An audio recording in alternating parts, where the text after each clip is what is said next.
jatuhi hukum 4 tahun. Rasanya ini mencederai logika akal sehat.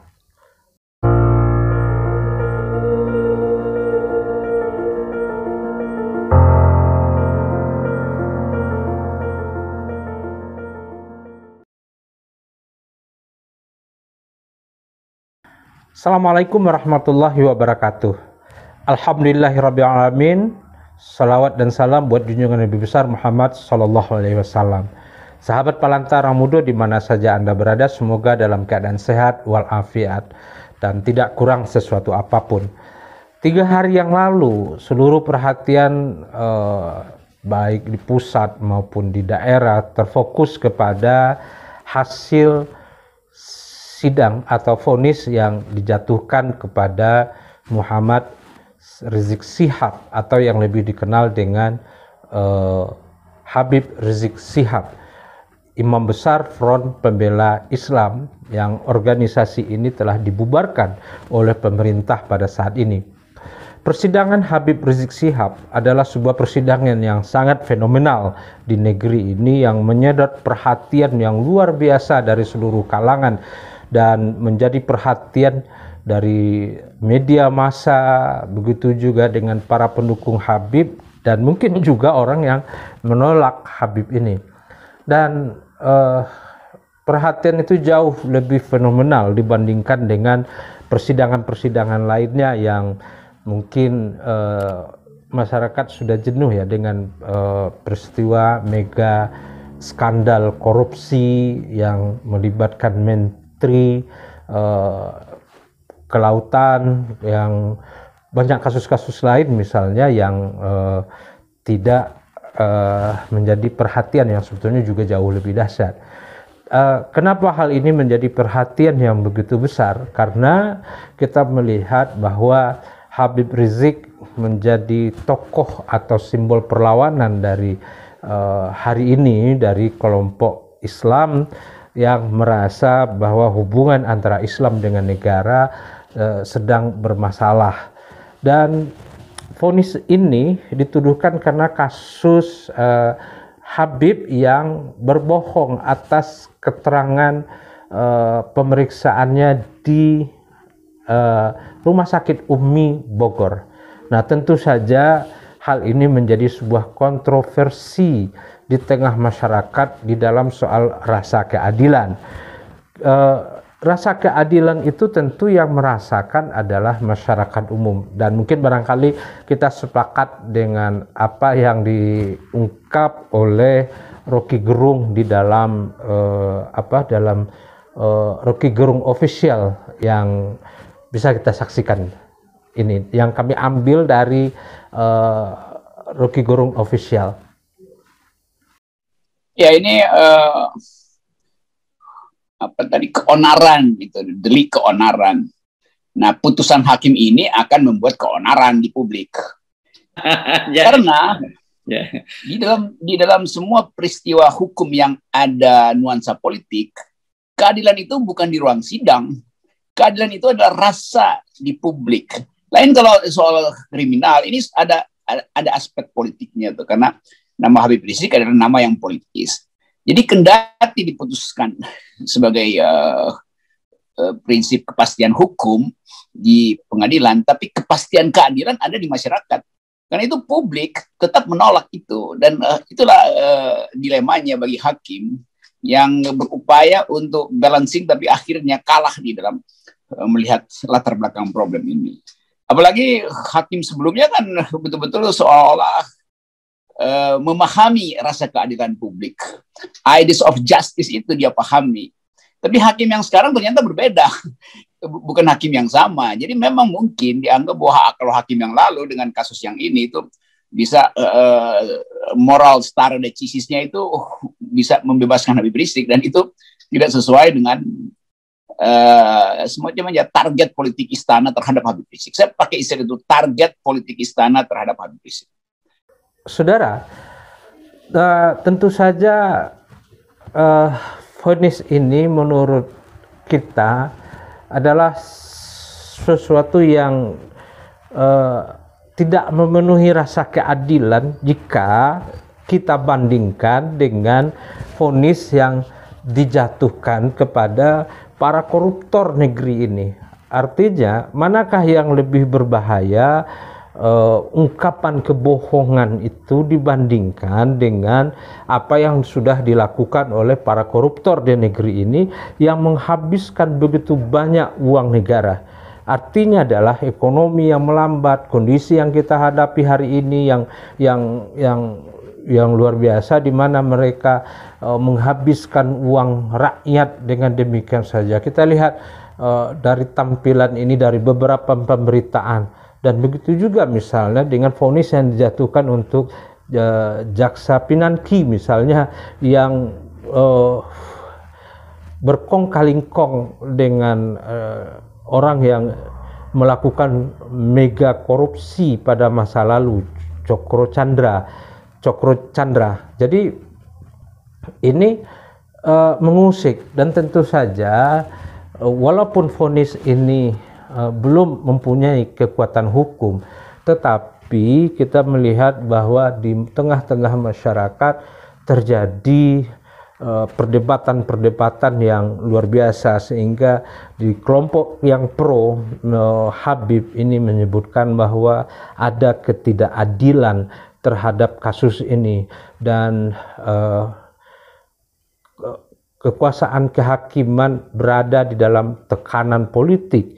Dan sementara di kelompok yang tidak pro Habib, yang selama ini bertentangan oleh Habib, misalnya seperti yang disuarakan oleh channel Cokro TV seperti Adi Armando, kemudian Denny Siregar dan Eko Kuntandi, yang dimana menyuarakan orang-orang yang tidak sependapat dengan gerakan ini, mengatakan bahwa vonis itu sudah cukup adil. Nah, persoalannya bagi kita sekarang itu adalah apa sih sebenarnya yang menjadi persoalan kita? Karena hukum di Republik ini masih merupakan warisan pemerintah kolonial, di mana hukum yang dibangun oleh pemerintah kolonial pada waktu lalu itu adalah bagaimana berpihak kepada kekuasaan. Dan tentu saja inilah yang menjadi PR terbesar yang harus diselesaikan agar tidak ada lagi di negeri ini merasakan bahwa negara itu tidak adil. Nah, bahwa negara itu dicap mengintervensi kekuasaan kehakiman. Dan tentu saja proses yang sudah begitu panjang,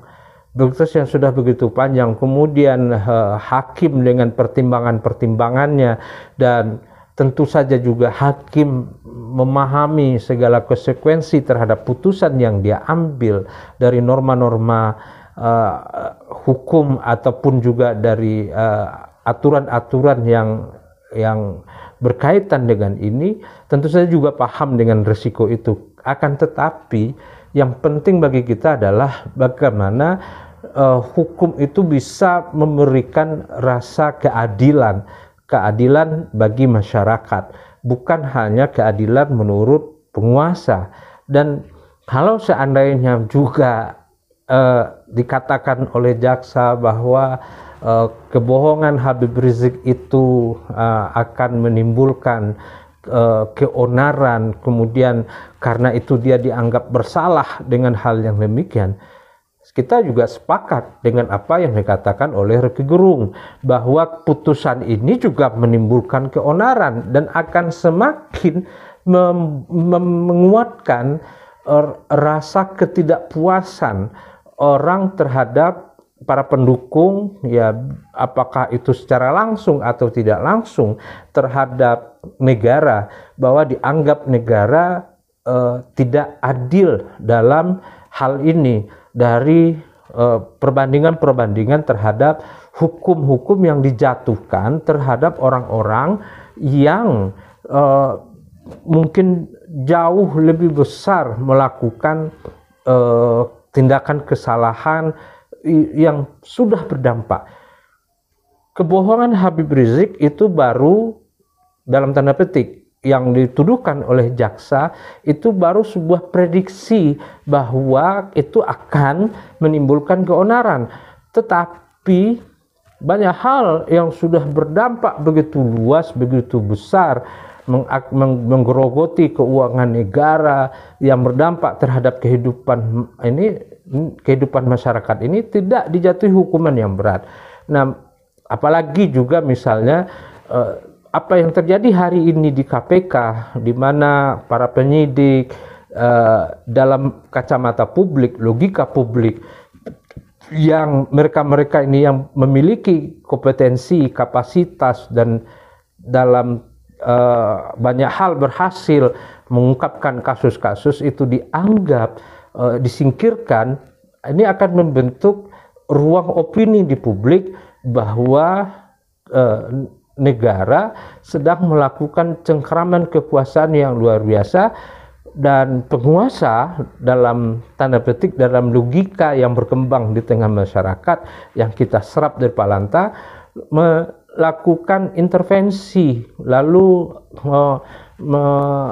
melanggengkan kekuasaan dengan cara-cara membersihkan orang-orang yang tidak sepakat atau yang berlawanan dan segala macam. Nah, masyarakat bukan tidak mencermati, sebenarnya hari ini tidak ada titik terang benderang tentang bagaimana kasus tidak jelas ujung pangkalnya sampai hari ini. Dan tentu saja bagi masyarakat melihat putusan yang dijatuhkan hanya yang tuduhannya itu adalah hanya dikatakan berbohong, yang itu pun belum dan bermakna yang dari versi hakim dan jaksa, dan dari versi pihak Habib sendiri juga masih berbeda, karena memang ini keputusan belum inkrah. Ini dijatuhi hukum 4 tahun. Rasanya ini mencederai logika akal sehat. Tapi saudara, sahabat Palantara Mudo, apapun itu kesimpulannya tentang perjalanan kasus Habib Rizik ini, yang khusus untuk kasus Rumah Sakit Umi ini, tentu kesimpulannya ada pada Anda semua. Billahi fisabilil haq, fattaqullaha mastata'tum. Assalamualaikum warahmatullahi wabarakatuh. Memperhatikan pasal 14 ayat 1 Undang-Undang Republik Indonesia nomor 1 tahun 1946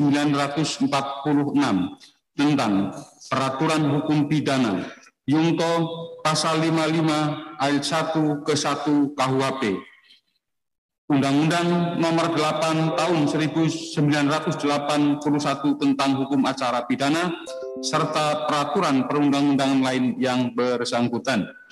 Mengadili: 1. Menyatakan terdakwa Muhammad Rizik bin Hussein Shihab alias Habib Muhammad Rizik Shihab telah terbukti secara sah dan meyakinkan bersalah melakukan tindak pidana turut serta melakukan perbuatan dengan menyiarkan pemberitahuan bohong dengan sengaja menerbitkan keonaran di kalangan rakyat sebagaimana dalam dakwaan alternatif pertama primer penuntut umum.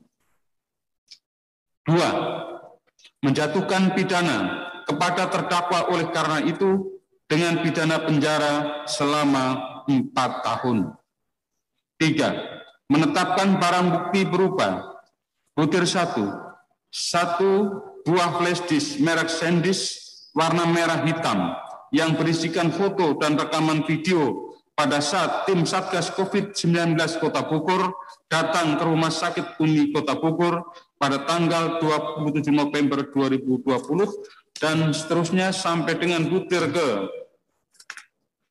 26, yaitu asli 1 lembar surat pernyataan Muhammad Rizik tertanggal 28 November 2020 bertuliskan, dengan ini saya tidak mengizinkan siapapun untuk membuka informasi mengenai hasil pemeriksaan medis saya dan hasil swab. Ditandatangani di atas meterai 6.000, disaksikan oleh Mursal Fadilah Esa dan Ista Musbita. Dipergunakan dalam perkara nomor 224 Pitsus /2021 Jakarta Tim atas nama terdakwa Muhammad Hanif Alatas bin Abdurrahman Alatas. 4. Membebankan biaya perkara kepada terdakwa sebesar Rp5.000. Demikian diputuskan dalam sidang permusyawaratan Majelis Hakim Pengadilan Negeri Jakarta Timur pada hari Selasa, tanggal 22 Juni 2021 oleh Katwanto selaku Hakim Ketua, Mu'arif dan Sulyaman Esa masing-masing sebagai Hakim Anggota. Putusan tersebut diucapkan dalam sidang yang terbuka untuk umum pada hari Kamis, tanggal 24 Juni 2021 oleh Hakim Ketua tersebut dengan didampingi oleh hakim-hakim anggota tersebut, dibantu oleh Yusuf Supriyatna Esa selaku panitera pengganti, serta dihadiri oleh terdakwa, dihadiri oleh Harinya Sianturi Esa MH selaku penuntut umum, dan dihadiri pula oleh terdakwa yang didampingi tim penasihat hukumnya. Jadi demikian ya terdakwa. Ini hasil musyawarah majelis hakim, saudara dinyatakan terbukti ya, dan putusan ini sudah dibacakan ya. Dan sesuai dengan ketentuan pasal 196 KUHP ya, saudara mempunyai hak ya. Pertama adalah hak untuk menerima atau menolak putusan, saat ini juga itu mengajukan banding ya. Yang kedua adalah hak untuk pikir-pikir selama 1 minggu 7 hari ya.